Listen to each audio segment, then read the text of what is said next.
Hello, everyone. Welcome to the second episode of Noah's Ark. On the second episode, we will actually get into a guided meditation. But before we do that, we're going to provide a little bit of introduction into what to expect and what our personal experiences were when we sat in on this guided meditation together. And as with the last tape, this morning we have Plern and with us. Hello, Plern. Hello, Joey. So, do you remember which guided meditation we're going to be talking about today? Yes, I believe it's the loving kindness one. Yes, because you talked so much about it last time. I mean, you got me excited to do this podcast because you went into so much detail about how the act of loving kindness was so helpful for you in your journey. Yes, it was transformational. I mean, okay, transformational is a very strong word, but I can't help but think about that, metaphor. So for people who don't know, like Joey and I met during, this retreat, and we're taking some of the audio clips from the retreat and, to present to you guys. But Joey, remember when you said, it's kind of like you were a caterpillar and now you're becoming a butterfly?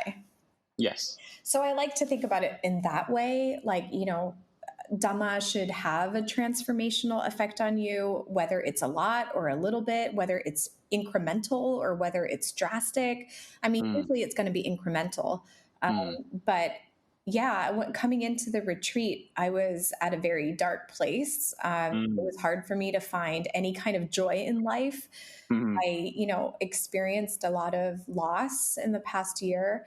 So I was becoming very borderline depressed, I think. And I even told Ajarn Piyasilo, like, okay, life is supposed to just get more depressing, right? The older you get, like there's no joy anymore. I can't find it. Is it going to be like this forever?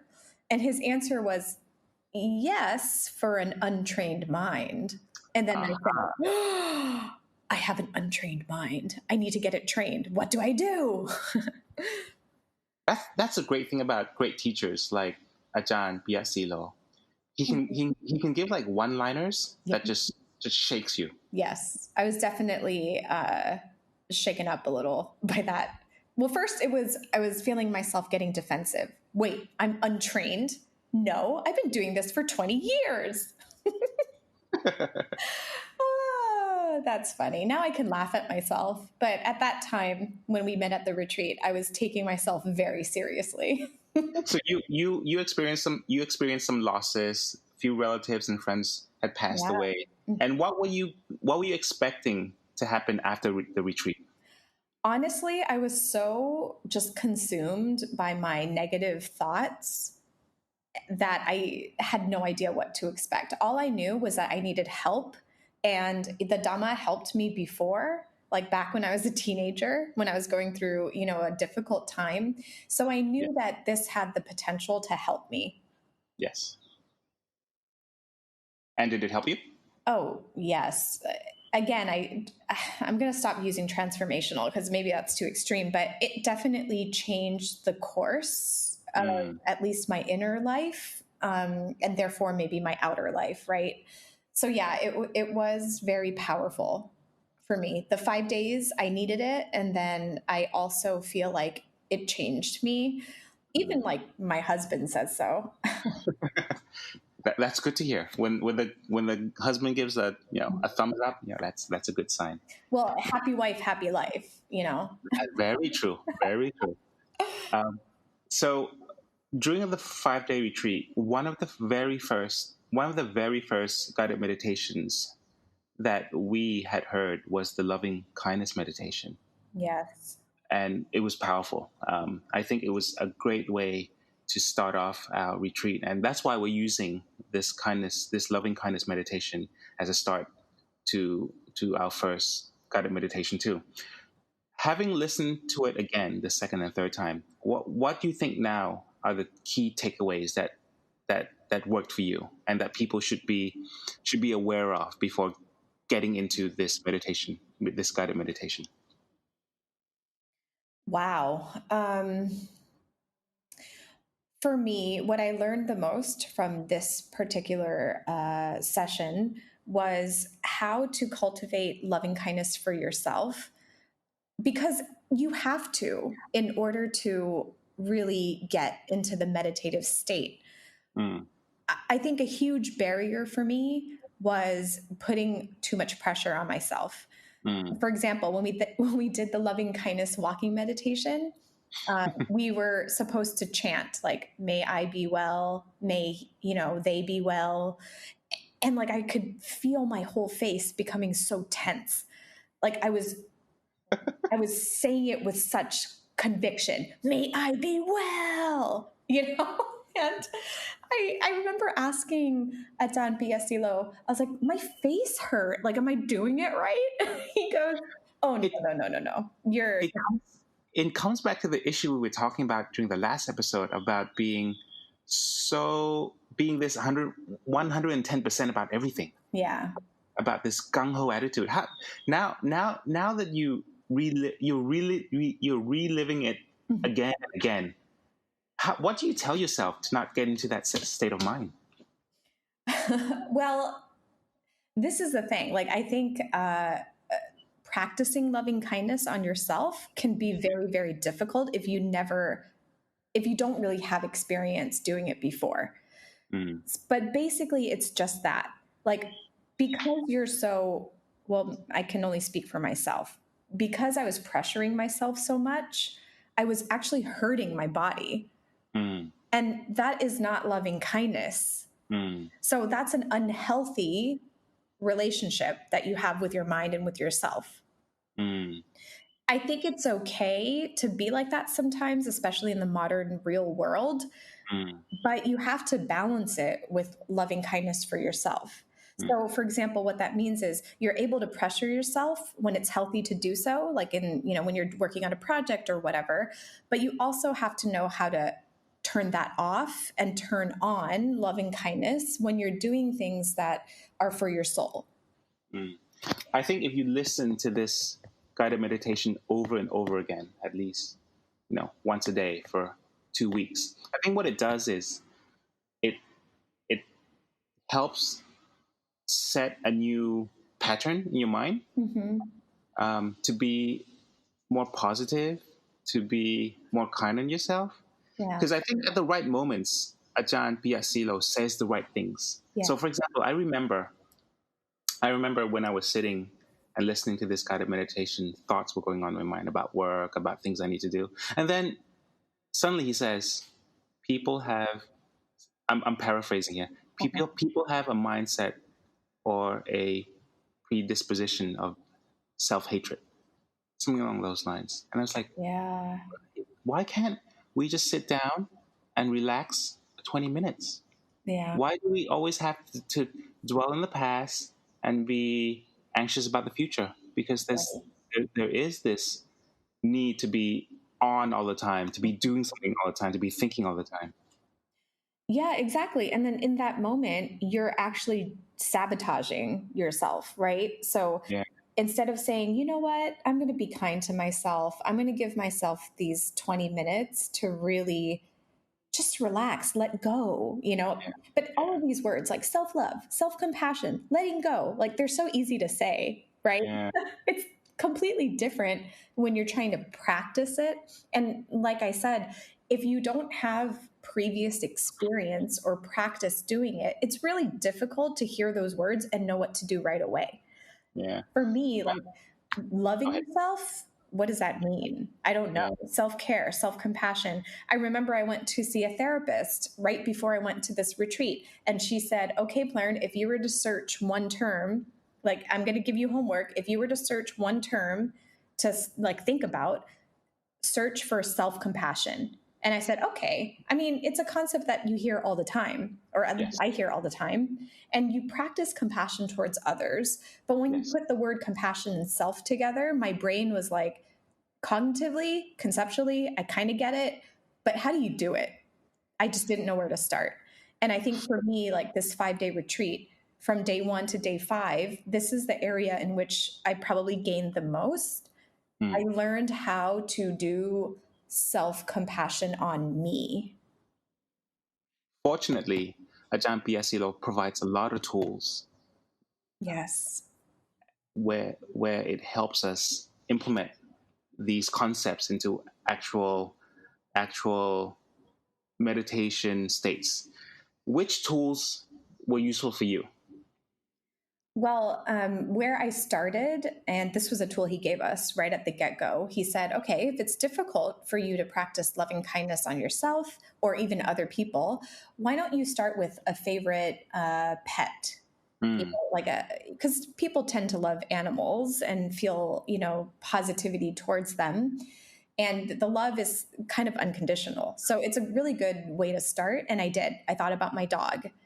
And then once I saw an image of my dog, I relaxed. It really does work because when I think about my dog, I'm not like super stressed about it. Like my dog brings me joy. So Yes. immediately I was able to tap into this like kind regard towards my dog plus relaxation and, just endearment. So I started there and then I started, cultivating that kind of emotion or feeling. And once I was able to do that for a sustained period of time, I tried to channel that energy into someone else. For me, it was actually Ajarn Piyasilo. Like during that time, So, I thought about him and just how grateful I was to be there. I thought about all the people I met at the retreat, and so you gradually start to expand your circle of people who you have loving kindness for, and then eventually just imagining that I was a part of that circle too. very beautiful. And for people out there who don't have pets, Ajarn does give other ways you can connect with yourself other than pets, be it with situations, with people, with nature. So, don't worry if you don't have a dog you can think about. Yeah. He also said you can think about, teachers, people who have helped you in the past. That sometimes works. For me, at some point I also thought about my dad and kind of seeing myself through his eyes. That helped me to have loving kindness towards myself too. Wonderful.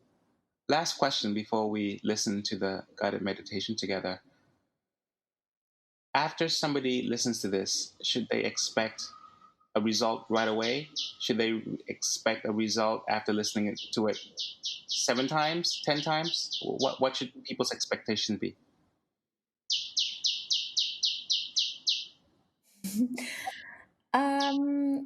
I don't think that you should expect to be enlightened or anything, like anything drastic like that, because that's not going to happen. Let's be real. But I think that if you go into it with an open mind, an open heart, don't even think about the results. Like just think about, okay, I'm just going to be open to what Ajarn Piyasilo is saying, and I'm going to give it a go. We'll see. I think that's I've got, probably the best way to go about it. I've got a analogy for you. So when you plant a seed, do you continually keep looking at the seed after you've planted it? Or do you make sure that the surrounding is in an ideal condition? Do you keep watering it? Do you make sure that it has soil? Do you make sure it has sunlight? You never look at the cause. You only look at the surrounding environment. So if by the same analogy, if you keep looking at the seed, you pluck it out of the soil and you keep seeing, oh, has it sprouted yet? It's never going to go anywhere. Yeah. It's going to die because you're interrupting it. Right. But if you make sure that the surrounding environment, the soil, the water, the sunlight is plentiful, i.e., the mindfulness practice, if that is going, then eventually the results will yield itself. Good one. So don't worry about the seed. Worry about the practice. Great. Well, let's listen to the guided meditation together, and I'll see you in the next episode.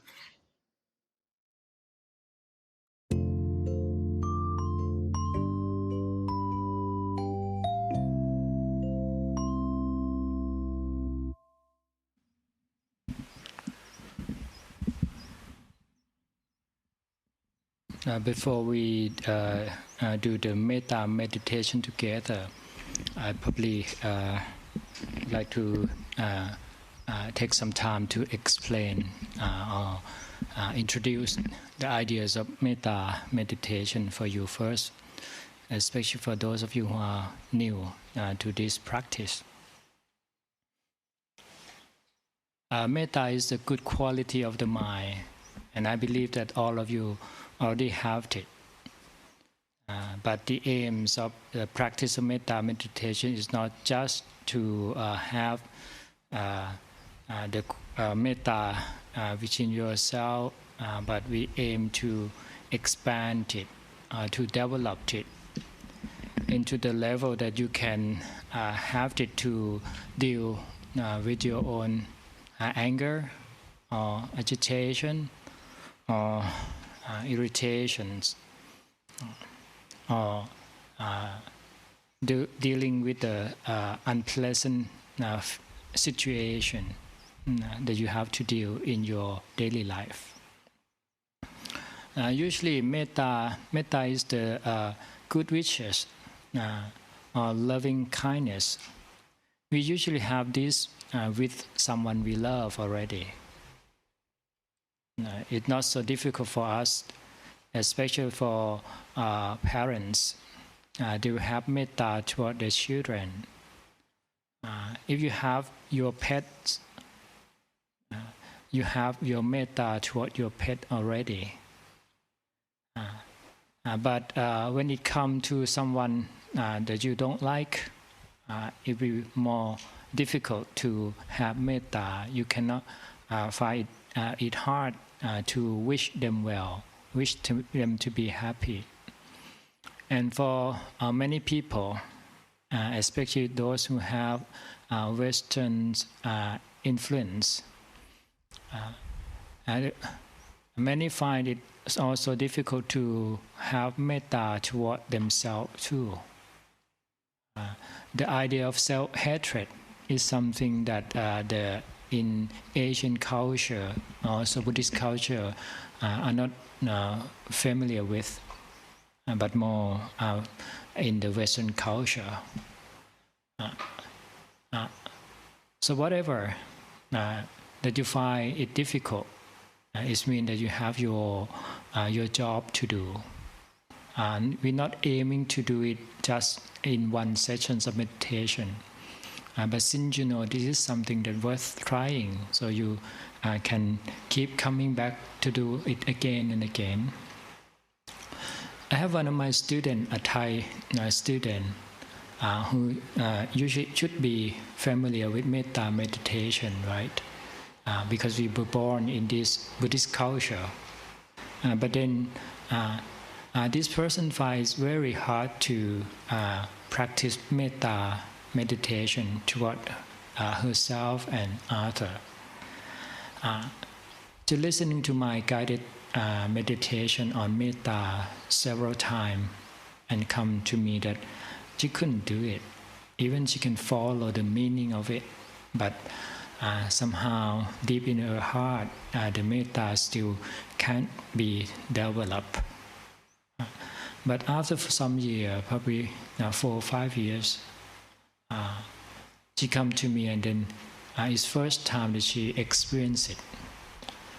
So I asked her how she can do it. At that time, it was a time that our beloved king was ill. So she started her metta toward the beloved king. And with sincerity, with the real good wish for the beloved king, the metta arises in her mind. And then from that, it keeps growing, and then she continues. Another time, the metta can arise in some situation that one of my students saw an elderly walking and find it difficult for her to balance herself. So she offered to help. She offered her hand for the elderly to hold it. And while walking with that elderly for some period of time, suddenly the feeling of metta arises in her mind. Until that, after that she go and do her sitting meditation, and the feeling of metta is still present in her mind. And then she can have a very calm and peaceful period of sitting meditation. So the key word is that how we can generate it. And there should be no limitation in terms of where should we begin. It's more on how we can do experiment for ourselves. For some, it will be easier to start with their parents, but some not. It's fine too. Some find it easier to start with just a pet, a kitten, or a puppy. And then the mettas arise in the mind. Some find it easier to start with someone they feel grateful for, like the beloved king or the teacher, the well-respected teacher. Or start with yourself for someone.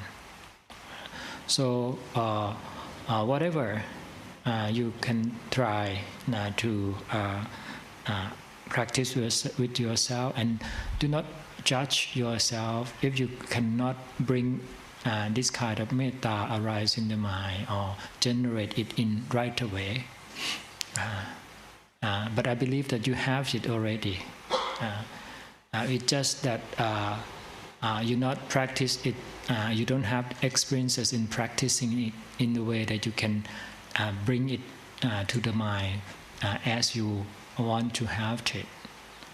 Usually you have to be waited until you are in the situation that bring out the real metta into your heart.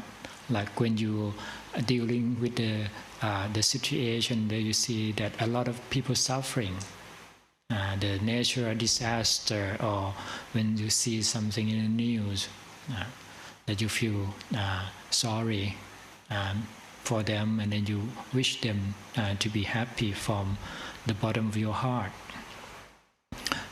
But in our practice, the key is that to start with something or someone that will be easy for you first.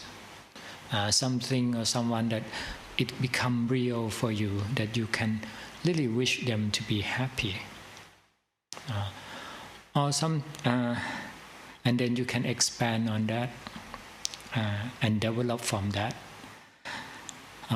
In some cases you couldn't do it, find it difficult, especially when the mind is not happy.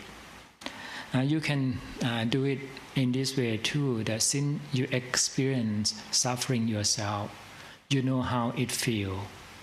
You know how hard it can be for you yourself. For example, for those people who experience some kinds of short periods of depression or disappointment, you know how hard it is for you. Then you wish from your heart that you wish that nobody would experience the same thing with me. This is also metta, because you don't want people to be suffering, to deal with immense suffering that you have been through. So this is also metta, and become the real metta too, because that it comes from direct experiences. You know that how hard it can be. You don't want the one that you love to be in the same situation with you.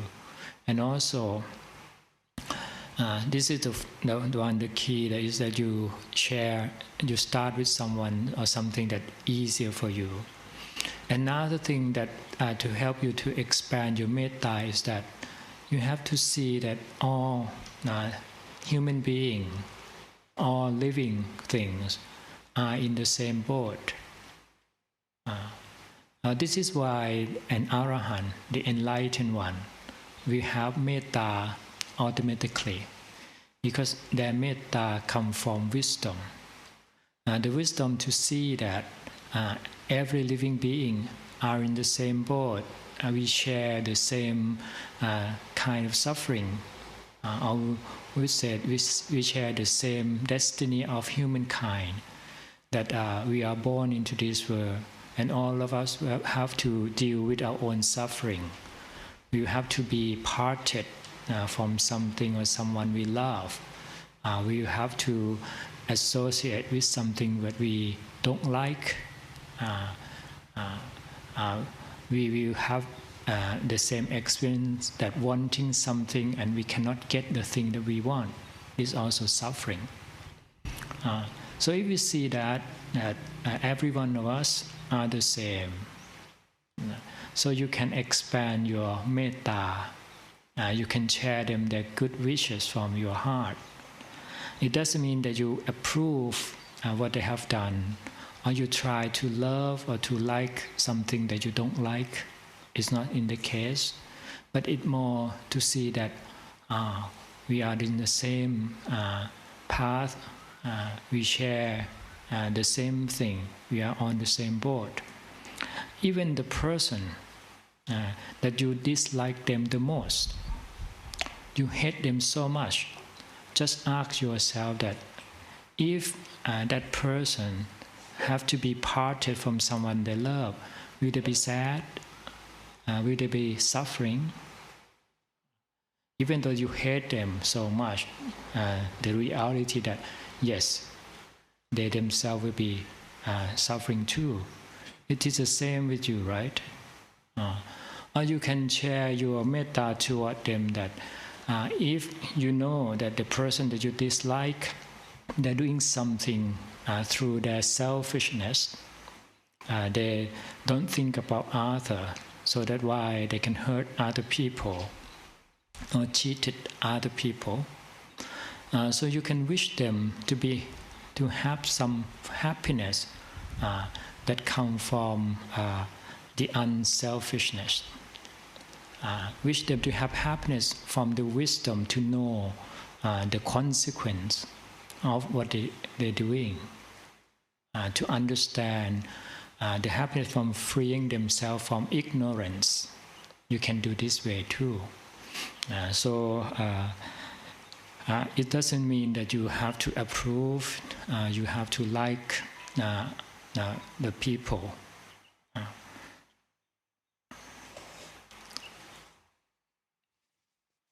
In some way, for me, metta meditation is like you're not judging people.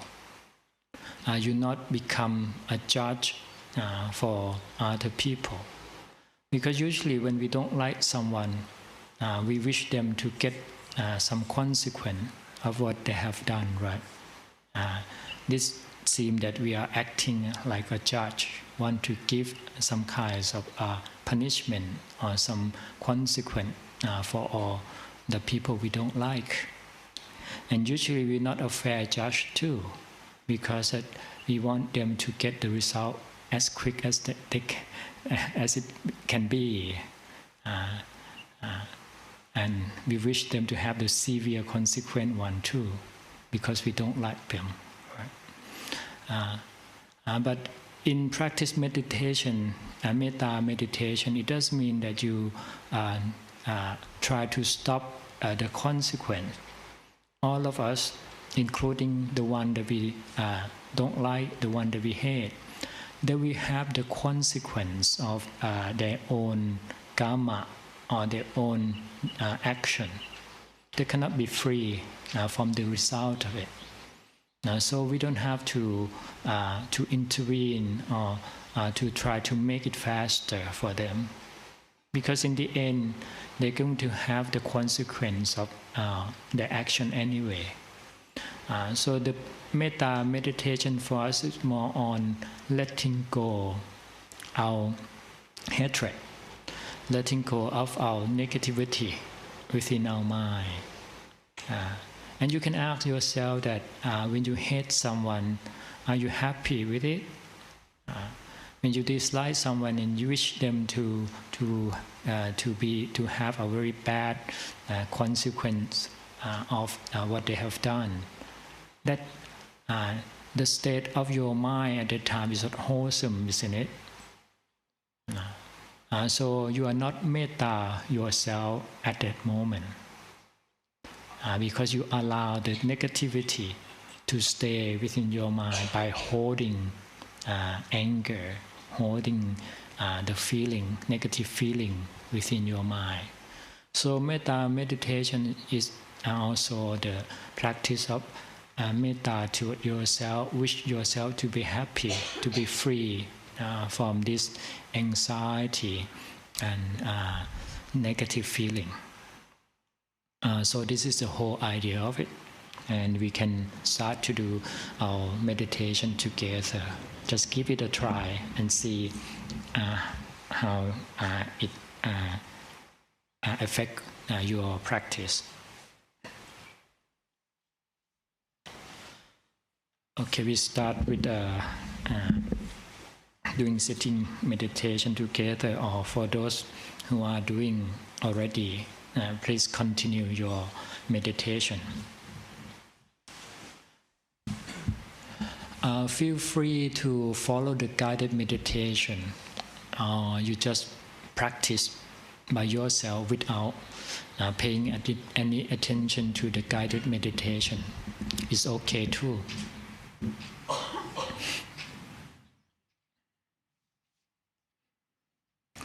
If you choose not to listen, you just see the sound as sound, something that just comes and goes. Don't pay attention to the sound, making it like the natural sound, the bird, the wind that comes and goes. In this way, you can practice your meditation even there's someone talking. But if you want to try, give it a try for metta meditation, you can follow the instruction. And again, when you follow the instruction and try to put into practice, your duty is to observe the mind all the time. Watch your mind. What's happening in your mind, what kinds of emotion arise in your mind when you do this meditation, and then learn from that. There might be something you're not familiar with. Don't worry about it. Just give it a try.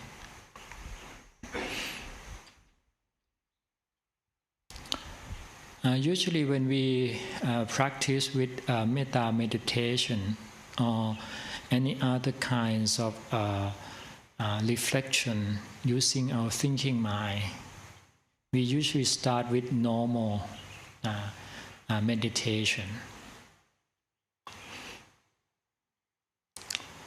Try to bring your attention to the present moment. Let go of all thoughts and feelings for a while.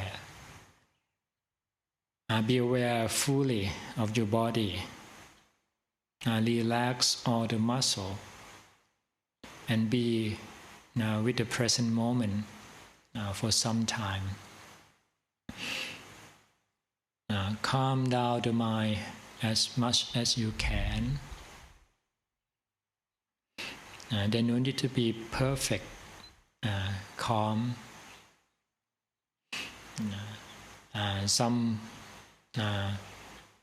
Something that's just good enough that you can contemplate or think about metta.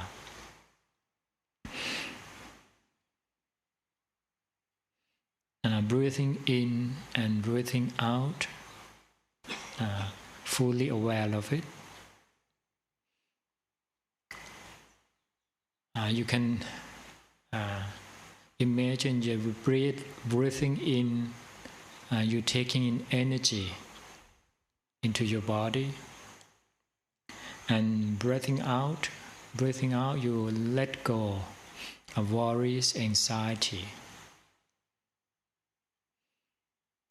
Breathing in, bringing in freshness into the body.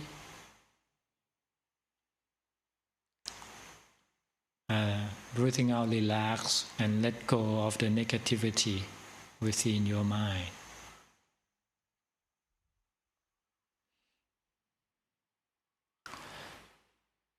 So when you're ready, start by thinking of someone or something and that you feel that you can develop your metta easier. Someone or something that you can think of, and then you have real metta from your heart. You have good wishes for them. It can be one person or more, or even a group of people, a group of friends. You can do so.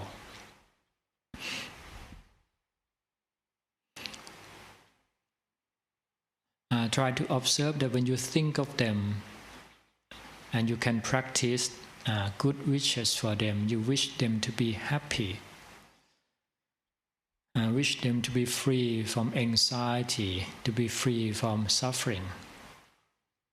And it seems to be real from the bottom of your heart.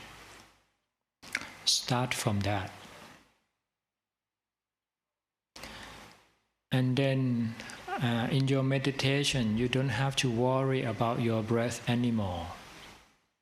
The focus now, the attention now is on good wishes, sending out good wishes toward that person or that group of person. You keep repeating within your mind that may they be well, may they be happy, may they be free from suffering, from anxiety. Now you can create the sentence by yourself, but the key point is that to make it real.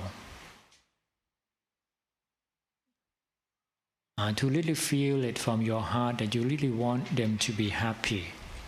You really want them to be free from suffering. Especially for those who know that you know that they are dealing with their own difficulties in life. You can think of them and then generate your metta, your good wishes through that. Take some time, there's no need to be hurry, and there's no need to go anywhere. You can stay with that.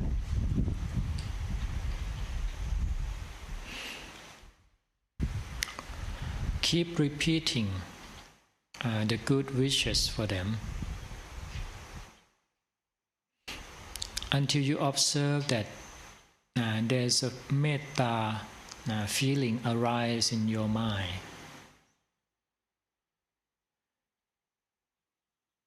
If you have a real good wish for someone to be happy, someone to be free from suffering, the quality of metta will arise in your mind.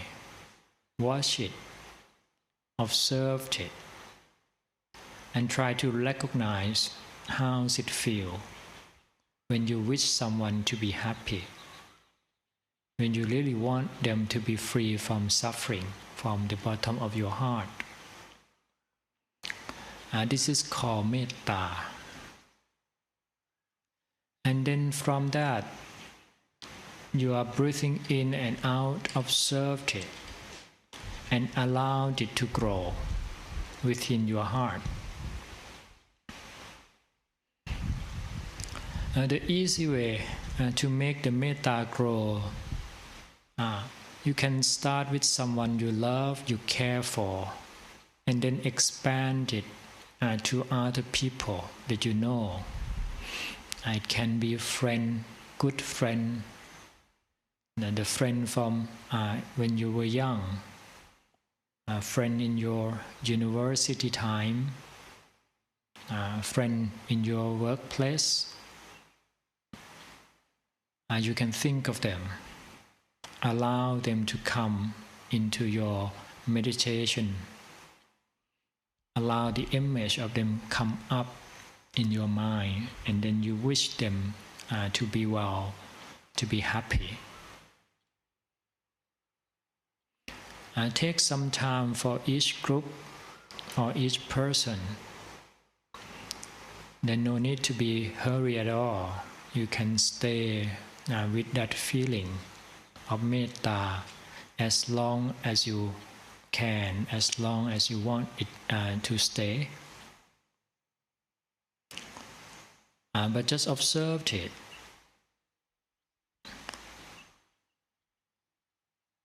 After for some time, you can move on from one person to another person, to one group of people, to another group.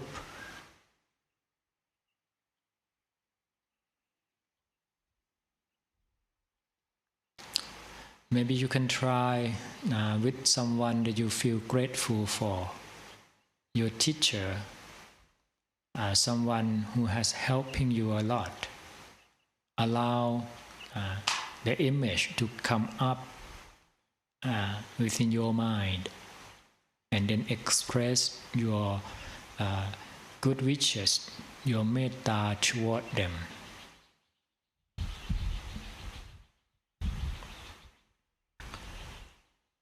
Make it feel like the metta that you generate within your heart is expanding. Now, from one person to another person. Now, from your heart, it's expanding to those around you. Now, wider and wider. The more you keep thinking on this theme, the feeling of metta is growing and expanding.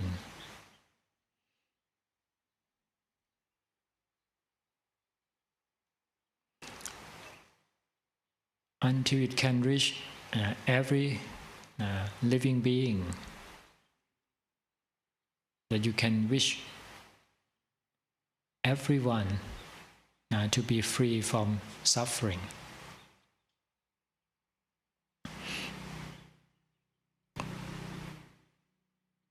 You can also try to think about someone you know that they are dealing with difficulties, someone who are suffering right now. Maybe someone who are staying in the hospital, dealing with their physical pain, someone who are dealing with their disappointment in life,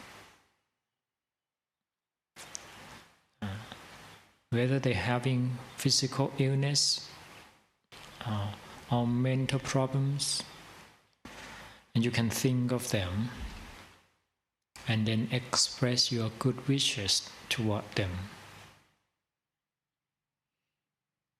Even someone that you don't know at all, but you heard about them in the news, you can also sharing your metta toward them too.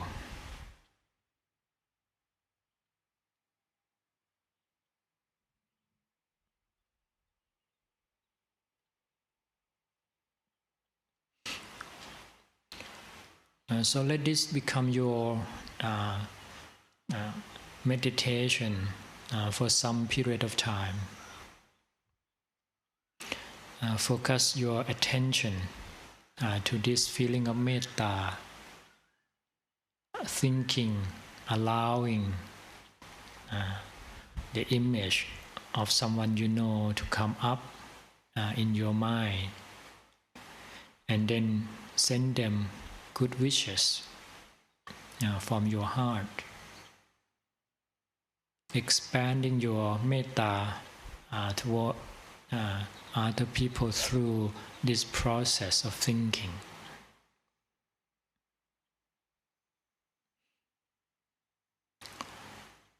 You can do this for the whole session,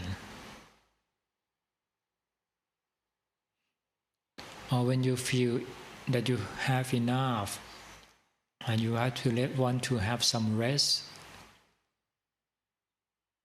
you can gently bring the mind back to your own breath, and let go of all the thought. Observe the feeling of metta that still arise in your mind, stay in your mind for some time. So allow these emotions of metta to stay in your mind and let it help your mind to calm down